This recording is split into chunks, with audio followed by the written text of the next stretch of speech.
There's a couple of things I'm going to go over with you about blackworms that's going to make you think, where did we come up with that to begin with? But before I get into that, I thought I explain what I'm doing. I'm taking the floating media and I'm letting it get all these little microorganisms in my maceration bucket. And I'm having the blackworms only eat that in a bare bottom tank with no air whatsoever. And I'm trying to collect worm castings from them.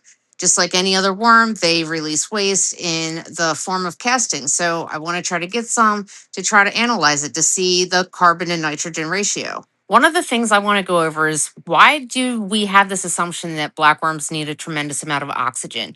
I took the DO reading in here and you can see it's tremendously low, way lower than any other fish is going to be able to survive in this, except maybe some air breathing fish. But for the most part, you're not going to find fish that are going to be able to survive this type of environment. But blackworms were designed for this environment. They live in the benthic layer. And there is other microorganisms that live there with them. There's a whole ecosystem we're dealing with here.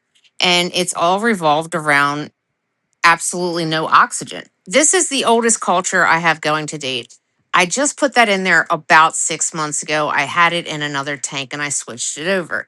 But this hasn't had air running in it for at least 8 months. I have pulled tons of worms out of this tank and you can see there's tons more. And these worms do perfectly fine. They actually almost crashed. There were so many worms and I was heavy feeding them protein.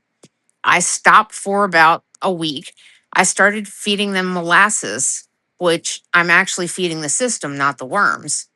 And it came back perfectly fine. When the worms are crawling out of their substrate, it normally means something's wrong. Anybody that's kept white worms will see the same thing happen. But oxygen isn't the limiting factor. When we can put blackworms in a container with absolutely no air whatsoever, they will float to the top because they can breathe through their skin. Earthworms can do the same. I have multiple setups that the blackworms are in a container with absolutely no air running.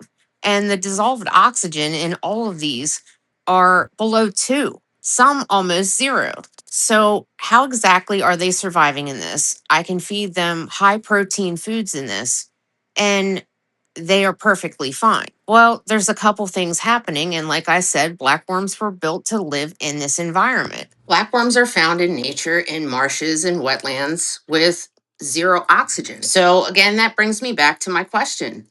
Where did we get the idea that blackworms need heavily oxygenated water in order to survive? We find them in a heavy organic decaying substance with organics all around them that is just stagnant, not usually moving water. And that's where they are found the most. They are part of the decaying process. All scientific literature has studied them in a sterile environment.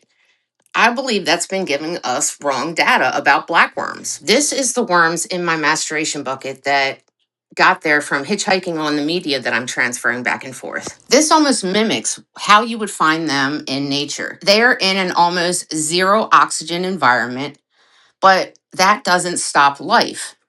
This is exactly where they're found with other organisms involved in the decaying process.